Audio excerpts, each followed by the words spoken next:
Okay, well, it looks like I'm streaming. Hope so.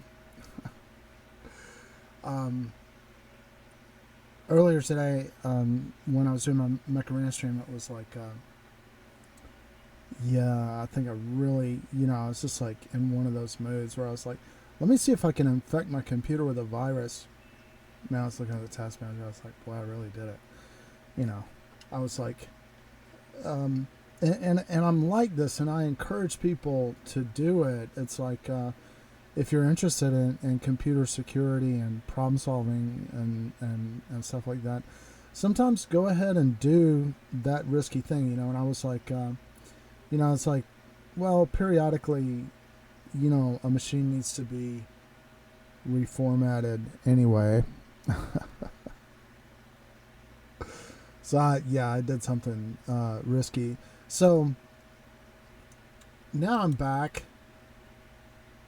Um, and I've got a fresh Windows installation. There's some things I don't like about it, but it's okay. Um, and all I've done is I've installed OBS Studio, and the Windows installation that I put on it looked like it had some browsers installed on it already. So I don't have Opera GX, but um, I had I watch a lot of people that make these how to do this kind of video or whatever, and that you can see they really spend a lot of time on it. Um, and me not having any time to spare, I'd like to come up with a way to show how to do these things. So like they sort of really go. All right. So what happened here is I moved. I had an old Windows installation that was just festering with all kinds of crap on it, running badly, and my software's crashing.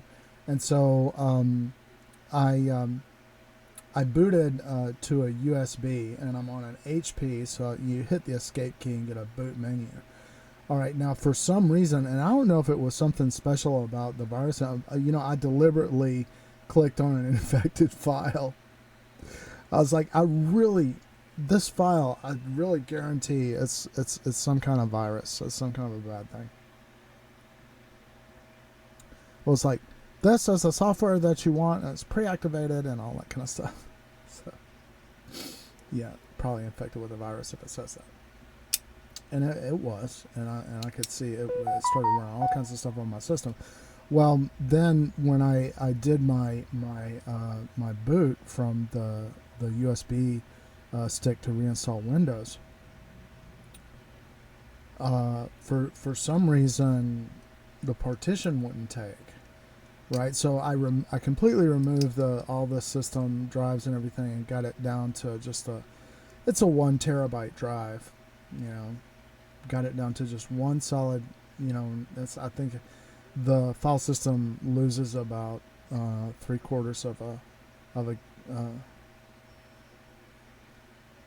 let's see, not out of 1,000 gigs, you get about uh, uh, 930. So you lost about 70 gigs, a little bit less than three. What 3/4, right? Um, but it wouldn't take. All right. So what did I do? Well, I shut I tried various things. I did it over and over again. I removed the partition again, and it wouldn't allow me to format it. It was like I can't find I can't find a partition or whatever like that. Well, and I don't know if it was related to the infection or not. But yeah, that's an interesting question. But I rebooted and ran through the escape sequence again, hit the escape key, and got it to go to the boot menu again. And I selected the boot from the USB and I rebooted it again. Um, and the second time it took, right, and then it installed Windows. Um, so uh, I guess the very fundamentals were on there. Uh, Chrome, Firefox, VLC, and WinRAR, and a nice application which is called Notepad++, which is my favorite kind of notepad. Right. So now I'd like to begin to reassemble my stream. So I'm gonna shrink this bad boy down here and to the center of things. Let's see, is there a snapping in here? I'll look at the snap right to the center. I guess I can see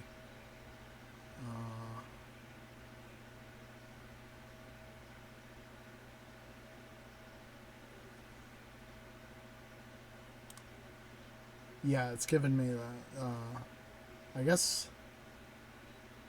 700 is, or what, think about 790 pixels is what this is saying. What's that mean? Well, that's where it is vertically, and this is where it is horizontally. 700. Yeah. So that's kind of odd. Let's go. You know, I'm going to now turn on my primary display, which you can see that I have set up there, and I'm going to right click on this object and check out what's going on with its transform.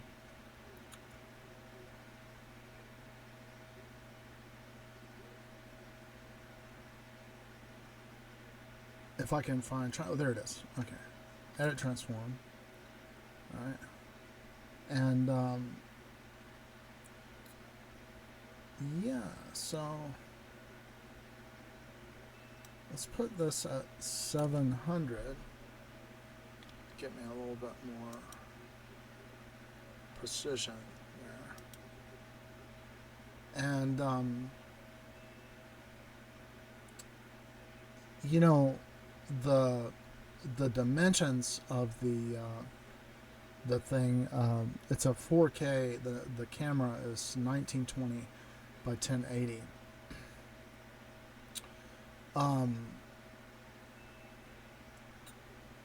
Which is gonna be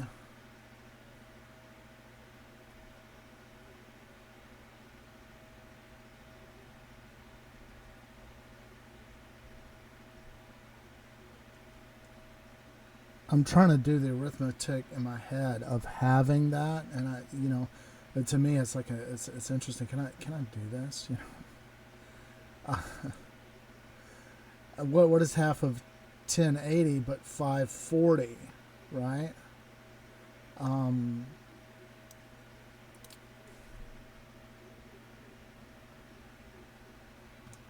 And I wanna, yeah, I'm trying to get the ideal size. So let me just go ahead, since I don't have a brain anymore. I'm gonna go ahead and bring my calculator up and go 1920 divided by 4. 480, and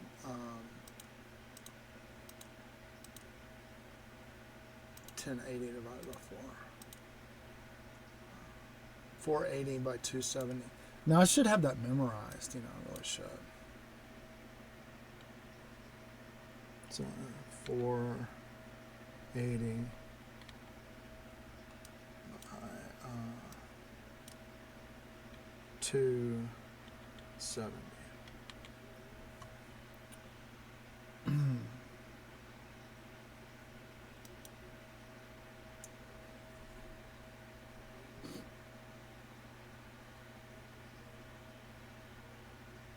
And there we should have perfection, but we don't. This is off kilter again. Let me go back to transform, edit, transform, and position. I need to eyeball it and see what is.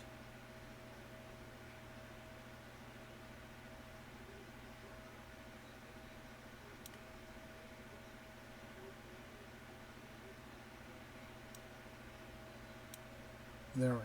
That's that's more like what I like. All right, now I've been thinking of kind of I'd like on my stream to sort of like have like a I don't know like a I don't know sort of cockpit sort of look, you know, like this is the console of my mech or something like that, you know. So bringing this display thing down and taking a look at the real estate and how much space I have. So I am gonna go look for an overlay for my webcam first. So overlays are typically WebM files. So I'm looking here. I'm hoping that's showing up on the screen. I go into my scene and I want to add a source. A media source, right, is for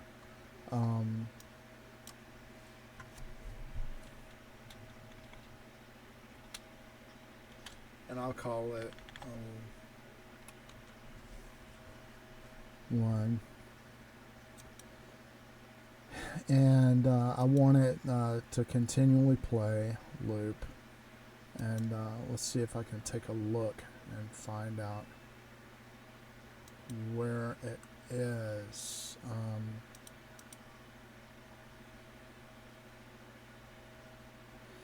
And I don't know if I put these WebM. Here's a WebM folder, and what do you know? I've got a lot of stuff in here.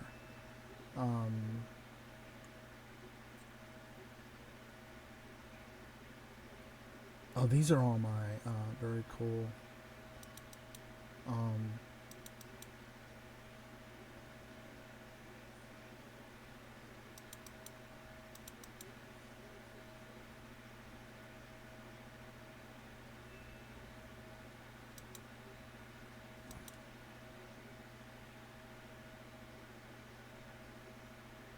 I wish it would go ahead and show me. Oh yeah, that is the one that I wanted. I remembered. Alright, so this is gonna dictate again the position of my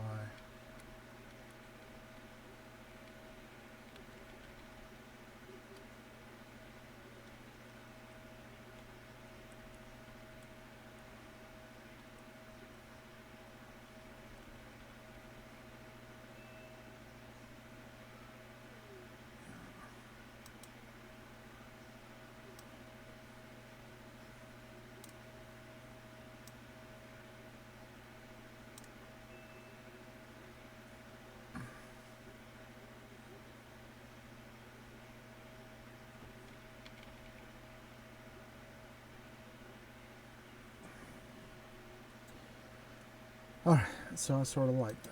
Alright, so I want to shrink this up a little bit, and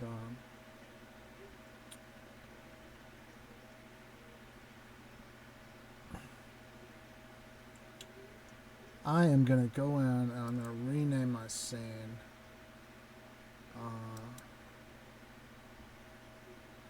And I'm going to call it Gamera.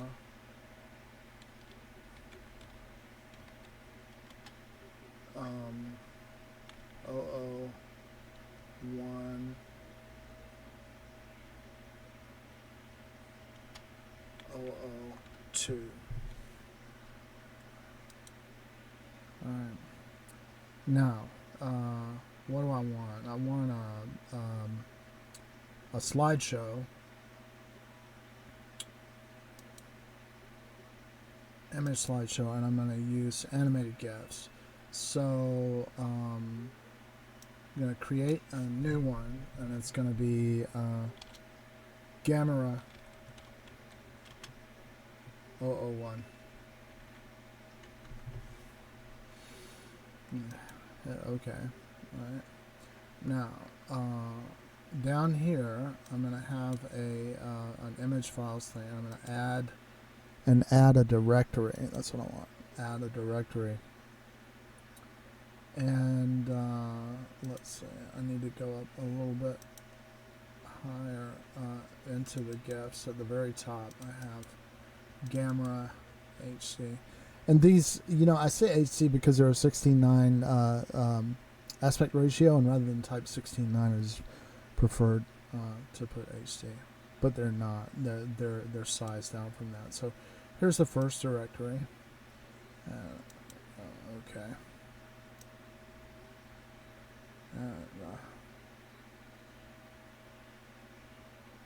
Put that here.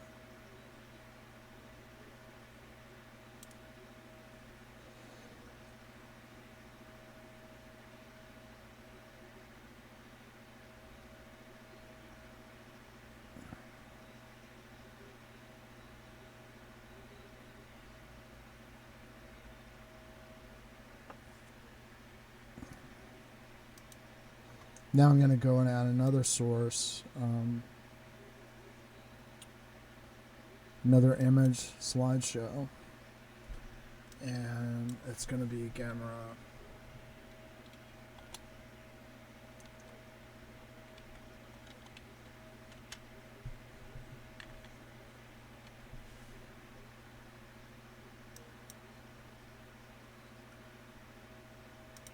Add a directory.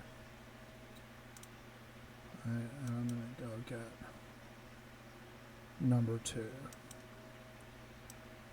Bring that down over here. I've got another display capture going on here, and what I'm going to do, this is a neat little trick. Since I want I've got 2 HD displays, right? And I'd like to be able to switch between 2 of them. So I select this display and I right click, and then I'm gonna go here and I'm gonna select transform, and I'm gonna hit copy transform. Now you can see down here in my scenes that I've got the other display is already there, but its transform is full screen, right?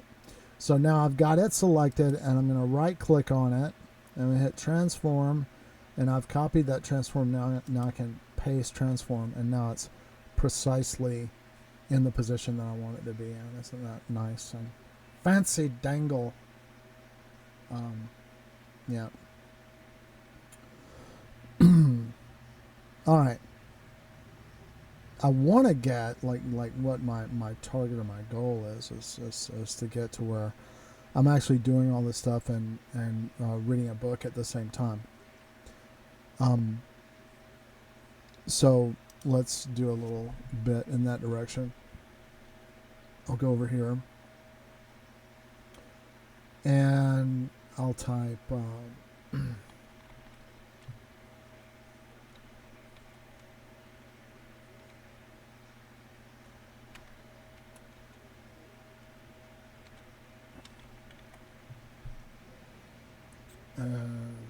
slash at DAHS 200. Yeah, I do believe that that's it. DAHS 2000, and that stands for my Hebrew name. I go by my Irish name is McBride, and my Jewish name is David Aaron Hillel Schwarzinger. All right, so let's go over to my page, and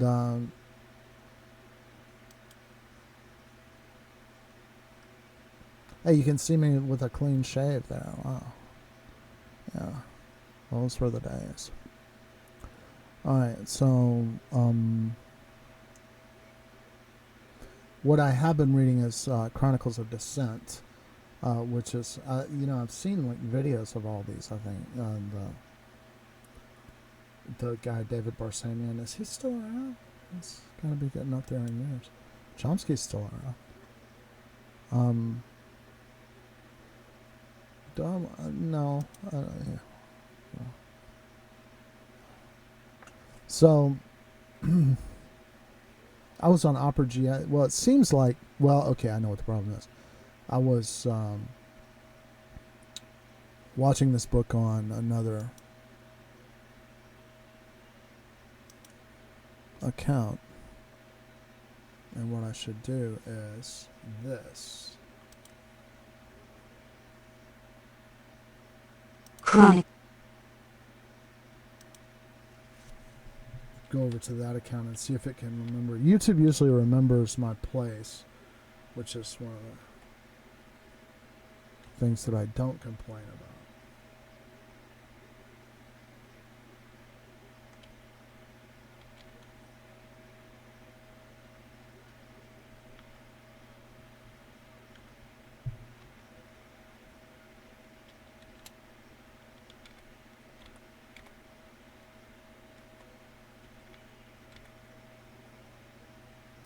Hey, it looks like I don't have my I've just done a reinstallation of Windows, but what I think it's Shabazz. What news do you have, Shabazz? Anything good? I just noticed that you've sent me a message, Shabazz. Go ahead and tell me.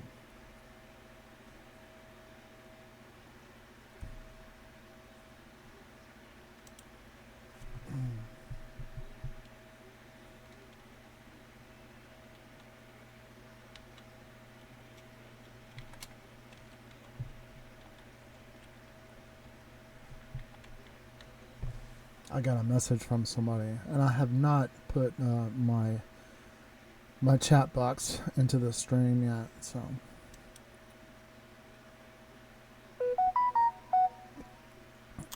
Got my two-factor authentication going here. I'm adding accounts.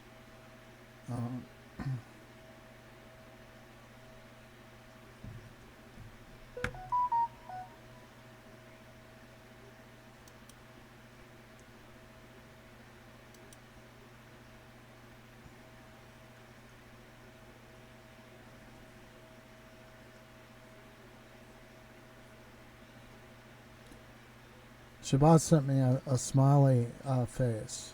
Shabazz is my friend Sadia's younger brother. And I hope to hear good news that Sadia's recovering.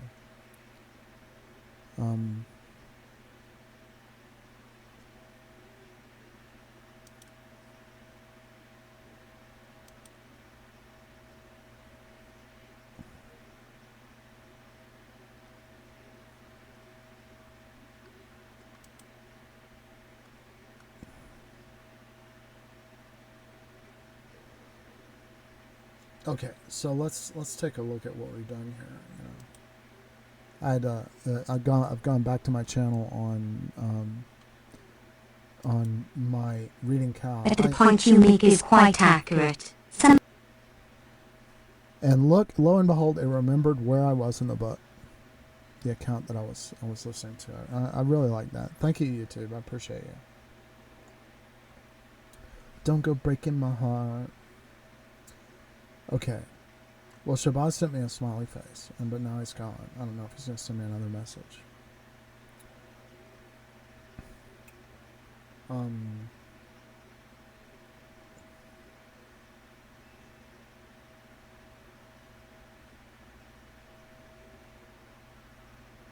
on the edge of my seat. Okay. Let's see. Somehow they had to get rid of the stuff. You can't deal with the arguments. That's plain. For one thing, you have to know something, and most of these people don't know anything. Secondly, you wouldn't be able to answer the arguments because they're text. Therefore, what you have to do is somehow dismiss it. So that's one technique. It's just emotional. It's responsible. It's angry. In fact, it's a very striking fact that that books that really are emotional, that don't try to document, get a much better press. Those are honest and important books. If somebody comes out with a sermon saying, I hate the war in El Salvador, it drives me up the wall. I don't want to see any more people tortured. That book will get a good review because it's very unthreatening. D.B. Joan Didion's book Salvador was precisely like that. Yes, that gets good reviews because it's unthreatening. It doesn't direct attention to the reality of what's happening. It's something over there, you know. Some atrocities going on over there. Oh, it's horrible. It makes me feel awful. But that atrocity is not going on over there. 80. Chronicles of Dissent. It's going on in Washington, in New York and Chicago, just as the atrocities in Afghanistan are going on in Moscow, not in Kabul. As long as you don't get people to understand that, you're all right. But as soon as you point out that those atrocities are systematic, they have happened over and over again, they've happened in the same ways. We have a lot of documentation to explain why American planners want those atrocities to go on in that way. As soon as you put it in the framework of consistent, systematic history and institutional structure that leads to it, especially when you give them the documentation to prove it, then you've got to be eliminated, because that might get people to understand something. On the other hand, it's interesting. They especially do this with women, like Joan Didion.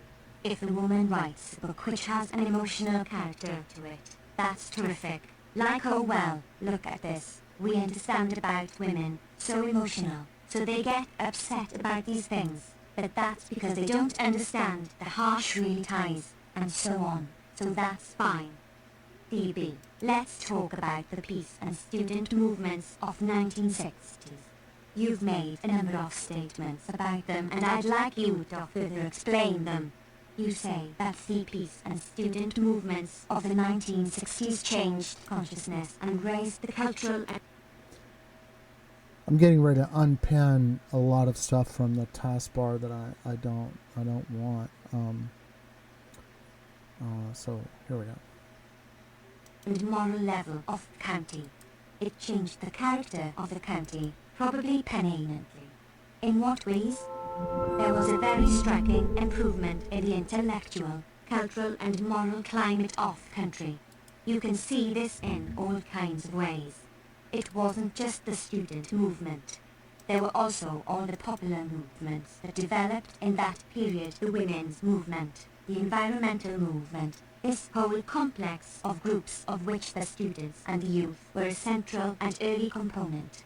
For one thing, we are now able to face, at least, certain forms of repression and coercion and historical engineering. 81. Atrocities that we couldn't face before. The women's movement is a perfect example of that. Sexist oppression existed before 1970, but it wasn't an issue to the extent it is now. It still exists, but it's a big issue, and undoubtedly consciousness has been changed on that. Take something more remote, the treatment of Native Americans. Here's an interesting fact if you think about it. The United States is founded on the destruction of the native population. Before Columbus, the population north of the Rio Grande was maybe 12-15 million. At the turn of the century, it was 200,000. The whole history of the conquest of the continent from the time that the saintly pilgrims landed is destruction of the native population by various means. Sometimes just plain mass slaughter, like the Pequot massacre by the Puritans or George Washington's destruction of the Iroquois civilizer in the middle of the War of Independence, and many later events running through the conquest of the national territory. Sometimes it was criminal expulsion like Jackson's expulsion of Cherokees, really hardline things. Anyway, that's the history. That was not under discussion, it's hard to remember now, but it was discussed in the context of cowboy and Indian movies. The Indians were the bad guys, the cowboys were the good guys. That's 200 years, 300 years in fact, that we couldn't come to terms with it. even scholarship couldn't. Incidentally, this changed in the 1970s. For the first time, it has become possible to give a relatively honest account of the interaction between the European conquerors and the native population whom they destroyed. There is still a long way to go, but it's beginning. While you can find occasional examined articles over the past few centuries, a book here and there, the mythology was intact in the scholarly world and popular consciousness until the rise in cultural level. Sometimes this is true in an astonishing fashion. For example, the Declaration of Independence. 82. Chronicles of Descent, which we print on a full page every July 4th and everyone reads in elementary school and so on. We went 200 years, as far as I know, before anyone, at least anyone I can find, noticed a rather amazing fact about that document. In the Bill of Indictment against King George of England, he is accused of unleashing the merciless Indian savages against us with their known methods of warfare, which are extermination and so on. That's a statement of astonishing cowardice and fantastic deceit. As the framers of the Constitution well knew, it was the merciless European savages and their ancestors and descendants, with their methods of warfare, destruction of men, women and children that was unleashed against the native population. This invasion went on unnoticed. I don't know anything in the American literary or historical tradition that even commented on it. Probably there's something somewhere, but I can't find it. In the 1970s, people finally noticed that for 200 years,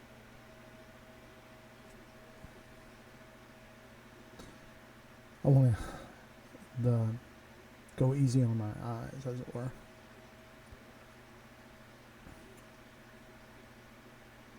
So I'm relaunching Chrome.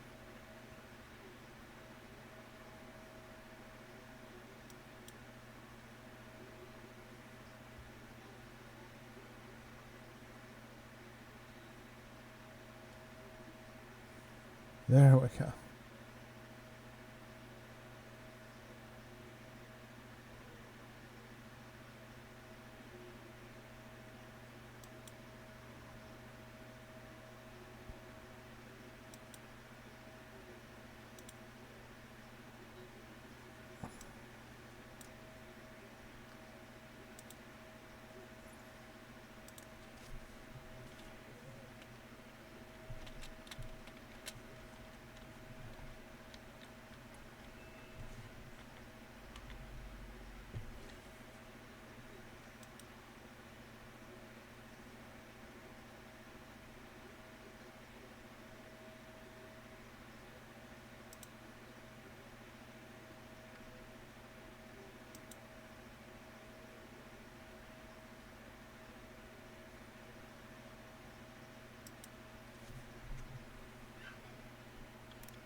For 200 years we had been living a violent, cowardly lie, not a marginal one. It's not marginal that the native population was wiped out in the course of the conquest of the national territory. The same awareness of lies happened on other historical issues. It became possible to have a more honest look at the Philippine War, a war of slaughter, hundreds of thousands killed, not at victory. It became possible for the first time to begin to look at Woodrow Wilson's war in Haiti and the Dominican Republic, brutal murderous counterinsurgency wars.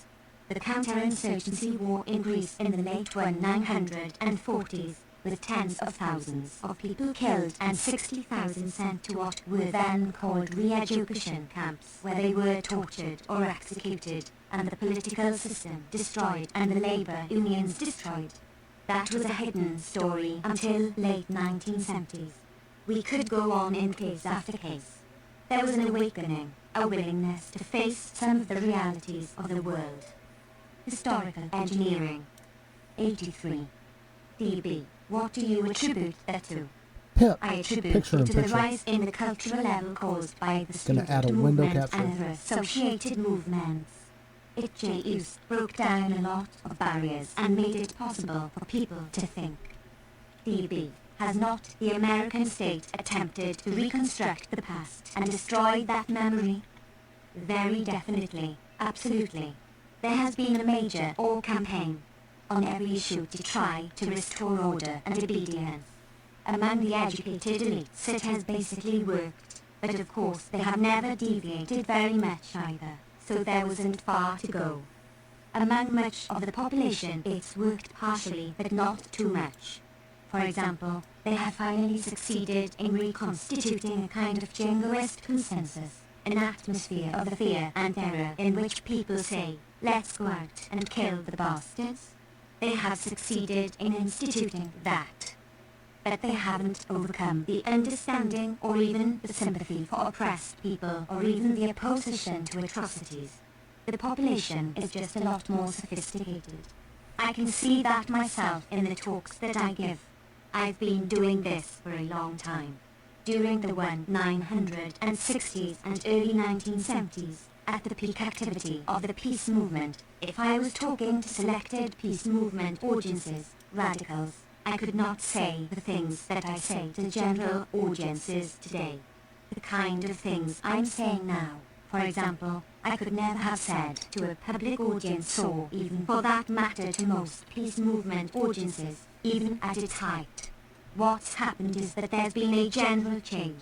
You can approach people much more honestly, especially those who are not part of the tiny educated, privileged elite who you can't talk to them. But apart from that, much of the population has changed significantly, and I think and I hope that that's 84. Chronicles of Dissent. A permanent thing. DB. After the Vietnam War ended, you wrote a number of essays predicting the attempts of the American state to reconstruct what had happened in Indochina. Have those attempts been successful? I think they have been successful among the educated elite. In the general population, I think much less so, but they don't matter much. It's important to bear in mind that most of the population is marginal. They're not part of the system. They just watch. The politically active parts of the population are the ones who are really dangerous. As long as the population is unorganized, apathetic, marginalized, doesn't do anything. DB. Watching TV. Nobody really cares what they think. They're just not part of the system. It's the articulate, educated elites, the groups that are politically active, that can make a difference. Those are the ones you have to watch. Among them, the reconstruction of history has been very successful, but then it didn't have far to go. DB. In an op-ed article in the August 1st 1986, New York Times, George McGovern, very one associated with opposition to the Vietnam War, wrote, A man wished over a disastrous involvement in Vietnam. Only history and Providence will know finally who was right or wrong on that tragic issue. What do you think of that? That's rather consistent throughout. McGovern was not an early opponent of the Vietnam War. In the hard, early years of opposition, before it became a popular issue, before even much of the business community turned against it on grounds of cost, he wasn't particularly visible. He was in fact marginal in the hard years. Later he, historical engineering, 85, came along, I'm sure honestly, but I think that his position probably expresses his feeling quite accurately. For him it's a question of who was right. DB. And if it's left for history, given what we've been talking about, the engineering of history, they'll take care of it. DB. Don't you find it odd that there's little expression of anguish for the peoples of Vietnam, Laos and Cambodia, whose countries were turned into free fire zones? That's true of all the discussion. There's a big fuss, and there should be, about American veterans who have suffered under Agent Orange. However, there's a slight observation that might be made, and that is that the people of Vietnam suffered 1,000 times as much, and we are certainly not trying to help them. In fact, we want to increase their suffering. DB, what did you think of PBS series on Vietnam? I thought it was cheap propaganda and vulgar nonsense. On the early parts of the war, the French parts, it was pretty accurate. They were able to deal with the French war. DB, that's safe. That's safe. As soon as it got to the American war, it shifted over into the mainstream propaganda system. Some talk about atrocities, individual atrocities, which is not terribly important. Individual soldiers in the field who are fighting under horrible conditions are almost certain to conduct atrocities in every war. It's easy to blame them. We sit here in comfort and the grunts in the field kill somebody and we get all upset. 86. Chronicles of Dissent. The real atrocities were carried on in Washington, and they were basically two. First was a war crime, the crime for which people were hanged at Nuremberg, namely aggression. Second was crimes against humanity, that is, planned attacks organized in Washington with the purpose of mass murder and slaughter. Crimes for which people were hanged at Nuremberg. Those weren't discussed, and there was no political context for it. Actor Ally, I wrote a long review of the book that was the companion for it, by Stanley Kahn.Au. In his view it was a noble cause, failed effort, only history will tell, etc. The whole thing is falsified. In fact, incident by incident, even the particular incidents are falsified, case by case after case. The truth doesn't matter. And also there's no documentation, no support, no nothing. The arguments are often ridiculous. If a book of that caliber were written critical of the United States, it would be demolished across the board as communist propaganda of the most absurd sort. But here it's considered a sober, careful analysis, somewhat on the liberal side. In fact, the whole thing had to be attacked from the right because it was too liberal. It's very interesting that the series and the book were subjected to two attacks, one from the right and one from the left. The one from the right was real nonsense, even worse than the original series. DB, by the organization Accuracy in Media. It was childish. In fact, it was embarrassing. I've gone through the transcript and will write about it someday. See Manufacturing Consent, 1988. But it was really infantile and embarrassing. Nevertheless, it had to be aired. The critique on the other side, what is called the left, although I don't like the word, said, look, this thing is biased toward government propaganda. That one was honest, accurate, very well documented, but didn't have historical engineering. 87. To be answered. There was a reason for that. Power lies on the right. That's where the takeover bids are. That's where the control over capital is. So that argument you've got to deal with, the argument on the other side has no power behind it, and since truth and honesty are total irrelevancies, you can forget about it. DB, you just mentioned the left and being a bit uncomfortable using that term. In a lecture at Auburn in 1969, you quoted Orwell as saying, "Political thought, especially on the left, is a sort of masturbation fantasy in which the world hardly matters." You added, "That's true, unfortunately, and it's part of the reason that our society lacks a genuine left-wing movement." Do you still feel that way? I don't like terms like right and left, especially in the United States. I don't think they mean very much. But if we mean by the left what it historically meant, that is, that component of the body politic which is concerned with defending human rights, increasing democracy, increase in public control over the major decisions in the society, including democratization of the private economy, placing it under public, democratic control, workers' control of production, community control over their FIRS. If we're talking about left in that sense, that is, an extension of the movement towards popular democracy and popular to new and other spheres, overcoming authority and repression and autocratic structures and so on. If that's what we mean by the left, there isn't much of it in the United States. And it doesn't have a well-established intellectual tradition and has no institutions to speak of. But there's a good reason for that. They have no power. They have no control over resources.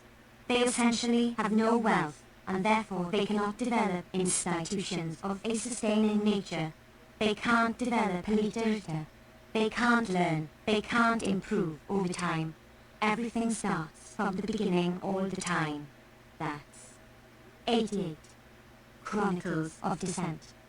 The genius of a society in which power is overwhelmingly in the hands of the owners of the private economy, and all the institutions, including the political parties, are subservient to them. The comment that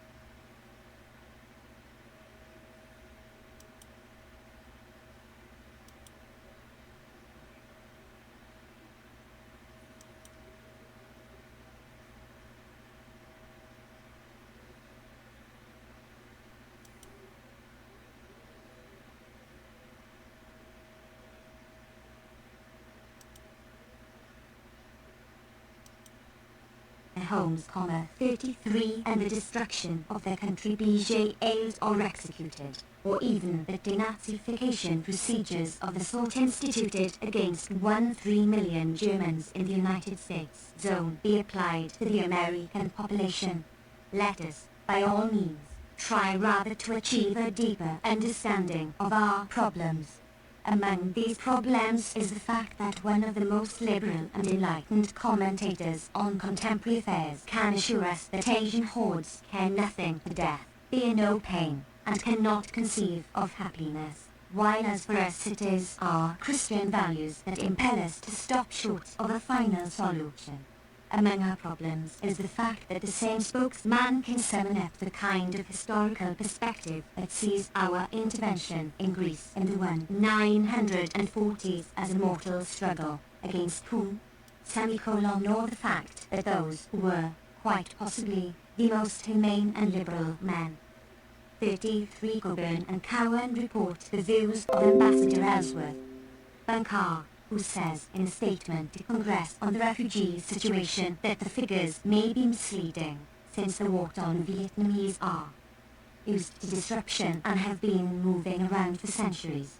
Since this is true to a far greater extent of the American population, there would presumably be even less reason to protest if they were driven Potentially from their homes unwanted. by a foreign invader.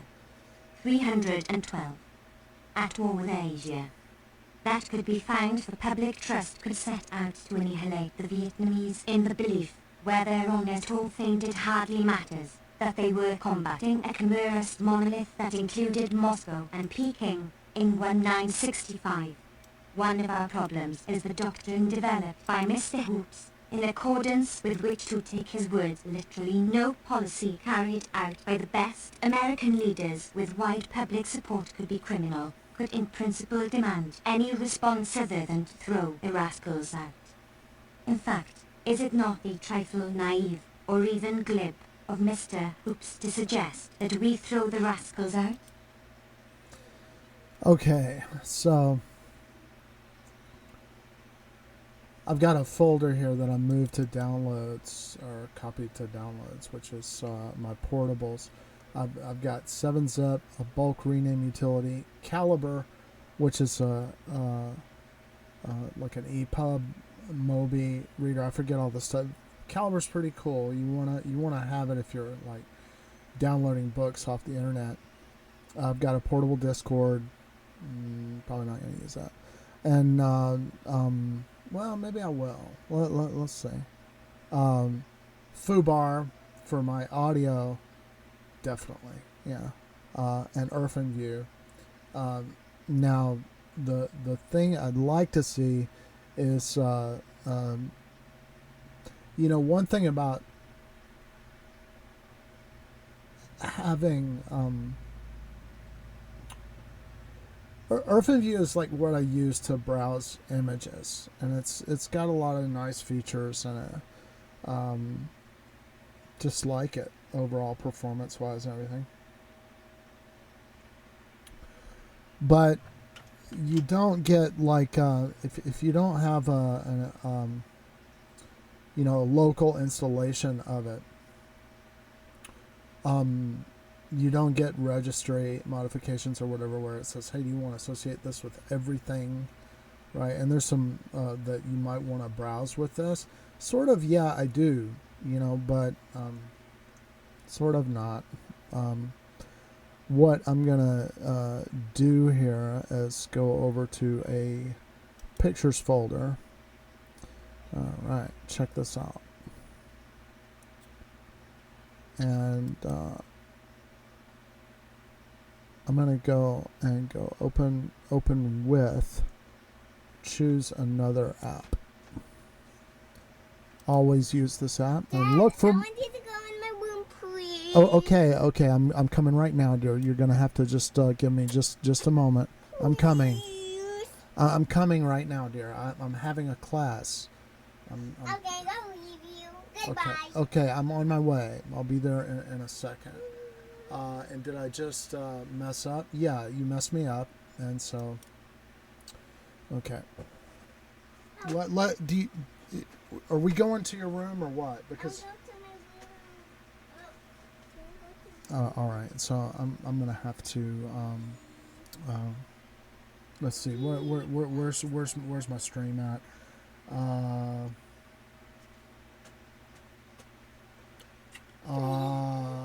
Okay, all right. So that's an hour, and we'll see as soon as I can get back.